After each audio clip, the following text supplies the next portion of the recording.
All right, we are broadcasting all the way from a very beautiful venue here in the South Coast. And right now with me, I'm sitting with a gentleman who is one of the former presidents of EAP. Good morning, sir. How are you doing?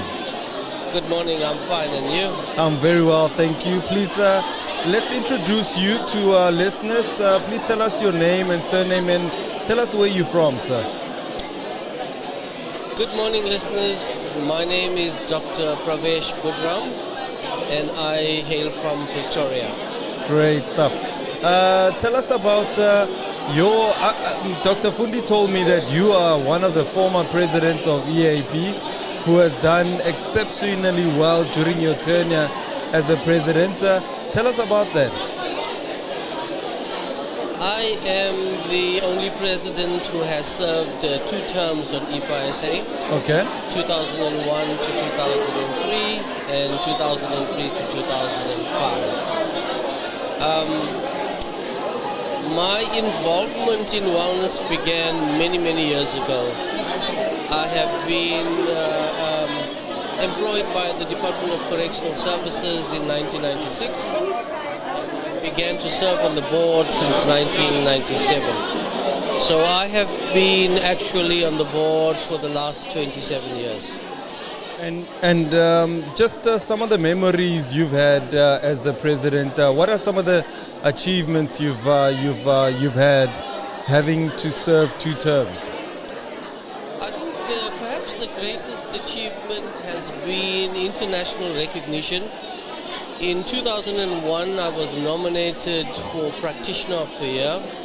I received this award in Vancouver, and what was notable about that achievement is that it's the first time in the 40-year history of EAPA that an award has been given to somebody outside the United States. So for me, I think it's one of the highlights of my career and my tenure as an EAP president. And in 2002, I received the 2nd award. And this award was for the best chapter in the world. So I was glad as president of EAPA SA to represent both my country and my profession internationally. Yes, that's wonderful. So this week, it's another important week for EAP. You are here. You must be excited to be part of the 2023, especially after COVID messed things up for everyone. So what are you excited the most about this year? I think perhaps the initial presentation by our keynote speaker excites me the most. We've had Dr. Anusa Naidu, who is an acting DDG from the DPSA. And what was most inspiring, and that's something that I perhaps would have wished during my tenure as president to have actually achieved, was the endorsement by DPSA that EAPA SA as a professional association is something that the country really needs, and she will put everything that she has behind the association.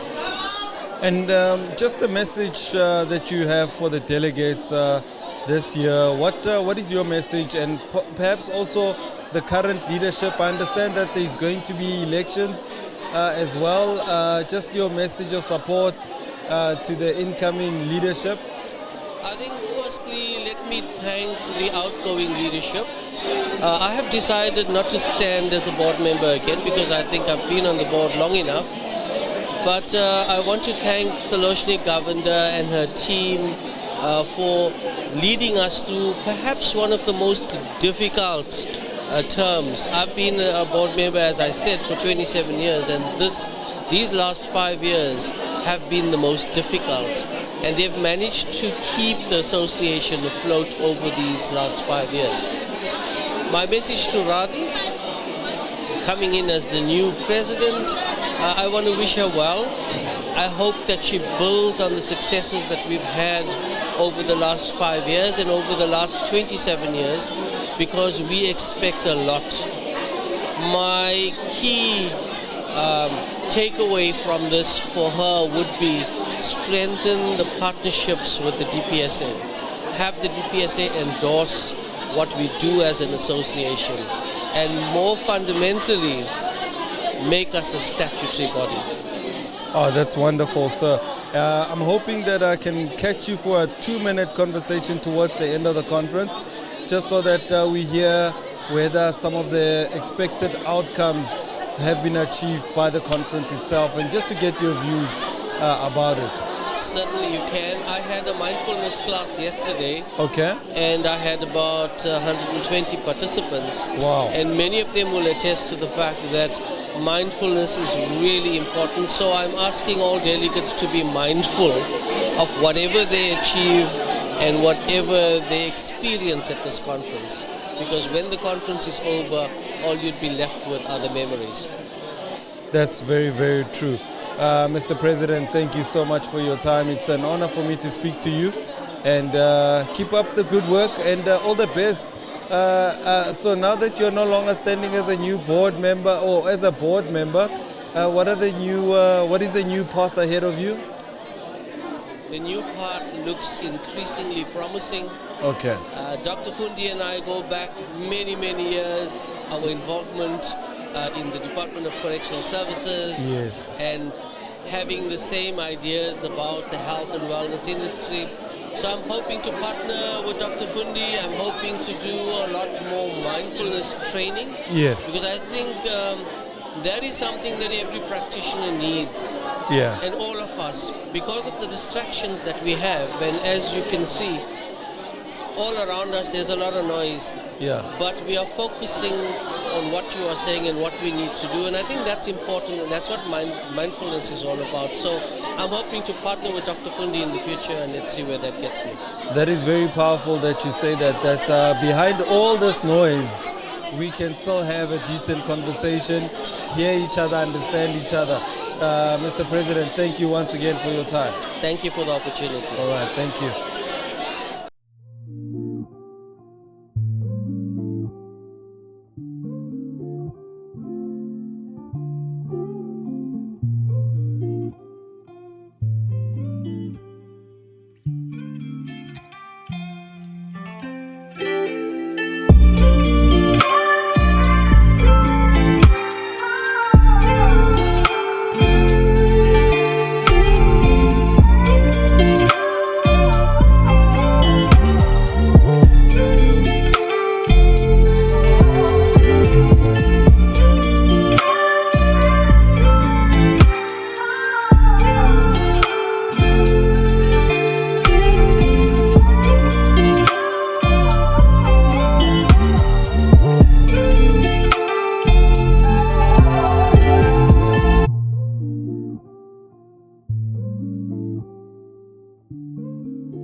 Broadcasting all the way from the EAPA SA Annual Edu Week.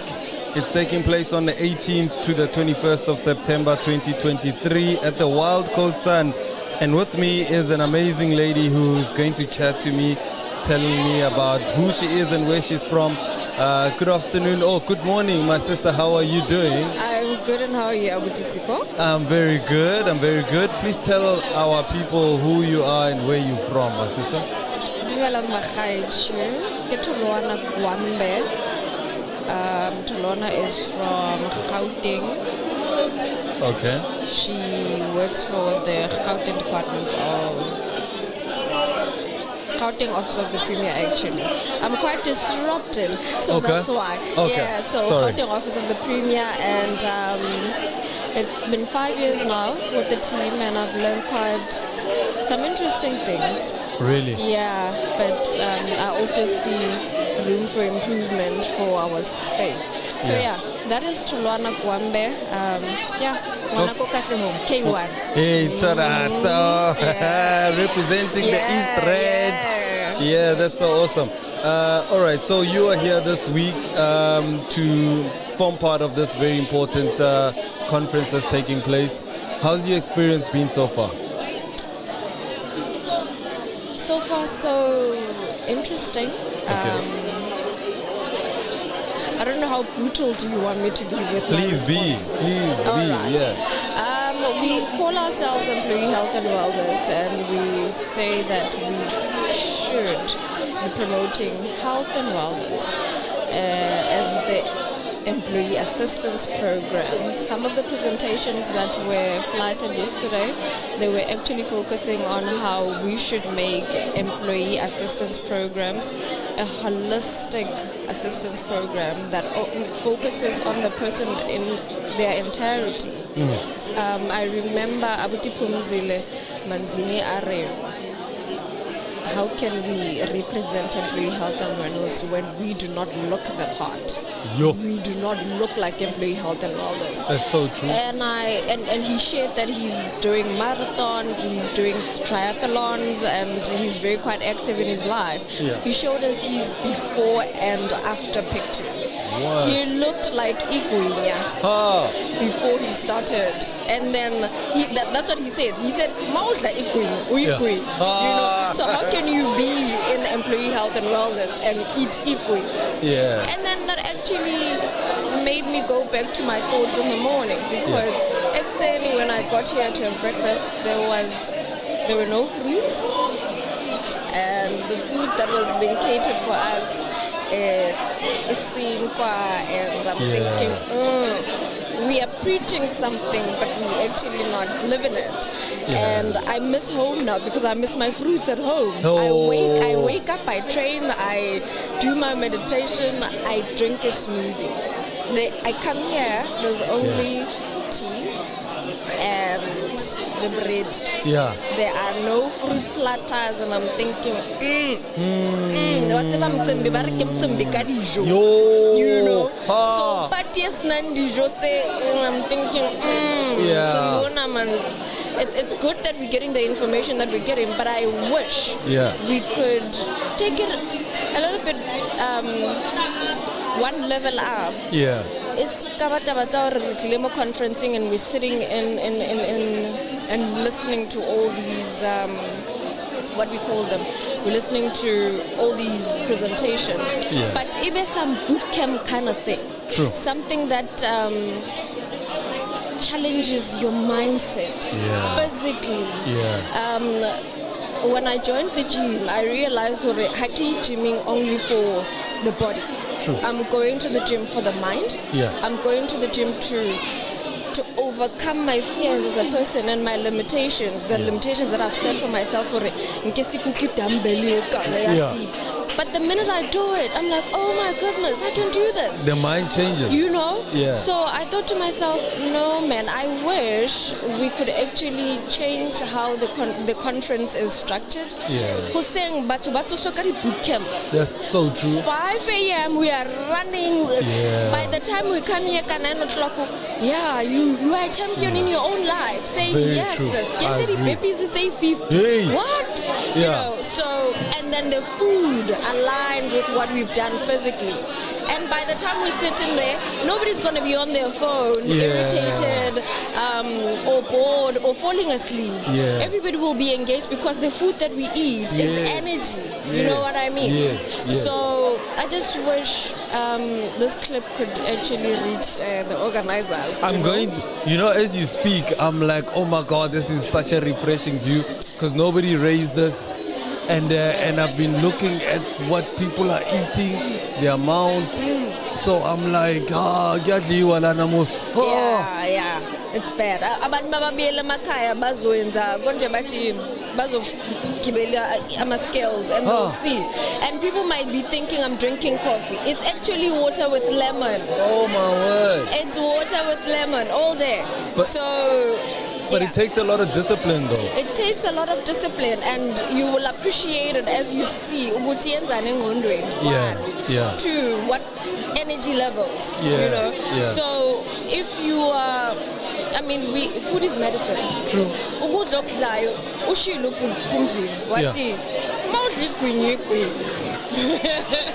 You are what you eat. Exactly.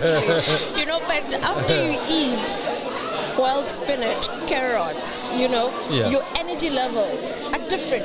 You don't feel sloppy. You don't even sit like this, Yeah. You sit up straight. Yeah. So before you even speak, the food that you've eaten speak for you or present you to the people. Yeah. So, I just... It's powerful. The food and the physical activity, if those can be incorporated into the conference, amazing. I think that's you've touched on something very important, that it's a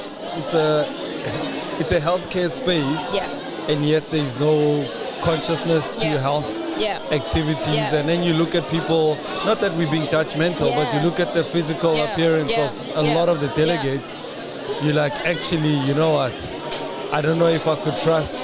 Exactly. I could trust to get health opinions or, but other than that, there has been some things that probably stood out for you that are positive. Yeah, of course. The fact that they brought in candidates like Upud Pumzi, who's living it. Yeah. He's doing it from his own life. Yeah. I wish you could now plant it in other people's lives. Him talking, it was him planting it, you know. When they go back home, do they implement or what do they do? So that stood out for me. And we also did a mindfulness masterclass on Monday. Yeah. And it was very relaxing and very artistic. Yeah. And it was actually Dr. Pudram who is facilitating it. Yes. And I just like how they bring all the elements, spirituality into it, and meditation into it, and food, physical wellness. So I wish the conference could just, be deep into that as well. And then, Dr. Fundi, did you attend that session with relationships? Unfortunately, no. Okay. I did not. Yeah. I did not. Perhaps you could just, do you mind just sharing a little bit on it? They were talking about infidelity. I think I saw the topic. And then, it was hot, People were like, And I think they were like revolutionizing thinking, saying ethical monogamy. Yeah. Saying, if you're in a relationship, can you ask your partner if you want a second partner? Yeah. Instead of going to cheat. Yeah. And then you can have an arrangement and say your partner can have somebody, somebody can have somebody, and then there's no cheating involved. Whenever you want somebody, and then they were saying, okay, so human beings in the past used to have more than one person. Yeah. And then the concept of marriage then says, no, you can only have one person. And then you wonder why divorce rate is this high. Exactly. People are very unhappy in relationships. And a lot of infidelity takes place because, then I think for me it really challenged everyone. I saw people getting heated up. And then like, but it's interesting because we don't eat spinach every day. No. We do not wear the same clothes every day. No. Yes, the person might not be the same person every day. They change. Yeah. Moods. Yeah. Yes, so you're getting a different person every day. Yeah. But I suppose I like open relationships for those people that are in it. I don't want it. No, not for myself. But I respect the people that are in it because bavula that thing masobona ukuthi ngiyakora, Yeah. let me know. Yeah. And masobona omunye umuntu, let me know. And then ngizoku-approval. And then show me their profile. Ngimbone ngithi, ne-six pack. Yeah. Okay. Yeah. Ngibona ukuthi nami ngeke mangaye ejimini ngathi ngafana nalo muntu angeke ngikuchaze, you Yeah. know. Yeah. So it's also a thing yokuthi it shows you ukuthi umuntu wakho uyashintsha. They have different ways of thinking, and they change. They are not the same person you met 5 years ago when you guys started a relationship. Absolutely. So maybe they are into hip hop now, no longer into jazz, and they want now a person who's into hip hop. Oh, maybe let me listen to hip hop now. You start to explore. For sure. You know. Yeah. So I like the fact you can go to your partner and say, dude, I'm in trouble. Yeah. And you guys talk about it. True. And it might end up into the relationship. Yeah. But you revive the same one that you have. Yeah. You know? Yeah. So yeah, that's interesting. Just by opening up the conversations. Yeah. And then also we were saying, people from a religious background, they look at people who have extramarital affairs as, this one is cheating, this one is bad, what. But then we've accepted people who are LGBTQRSTV. No, it's not that. It's LGBTQI plus. Okay, well, yeah, I was just exaggerating. Because you are on record, you know. They're very sensitive of that, so we need to respect that as well. Yeah. No, absolutely. Thanks for correcting me. So we've become open-minded to understanding that change. And therefore, yet relationships have been stagnant. We think Uguti, one person, one partner, one relationship. Meanwhile, there's all these other factors. So but we've recorded it, so we're gonna be uploading and editing all this content. Okay. So you guys will be able to view. Okay. Yeah. So where can we actually? What's your platform? Where do you guys post? It's on Dr Fundi's online channel, which is Dr Fundi. Okay. On YouTube, on TikTok, on Facebook. Yeah. So they are all on those platforms, and that's where you can view it. All right. Thank you so much. So your last message to the delegates. You've brought some interesting inputs that you would like to make, that you've made. Okay. But you might have a different message to the delegates. Yeah. Michael Jackson sang a song, Heal the World, and that song means that each and every one of us in this world have an opportunity to heal the world, and we can heal the world in a very simple way by being kind. Kindness that starts with kindness to the self, being kind to yourself.